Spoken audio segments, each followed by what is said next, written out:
झोप नयनाची गेली हरपुनी गेले भान तन मन ध्यान सारे घेतले मुकुंदान यावरती उपाय बाई सांगे ना कोण जीव खाली वरती होतो या अशा भ्यान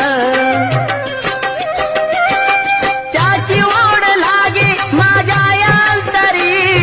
त्याची ओढ लागे माझ्या अंतरी वेडी झाली राधा ऐकून बासरी वेडी झाली राधा ऐकून बासरी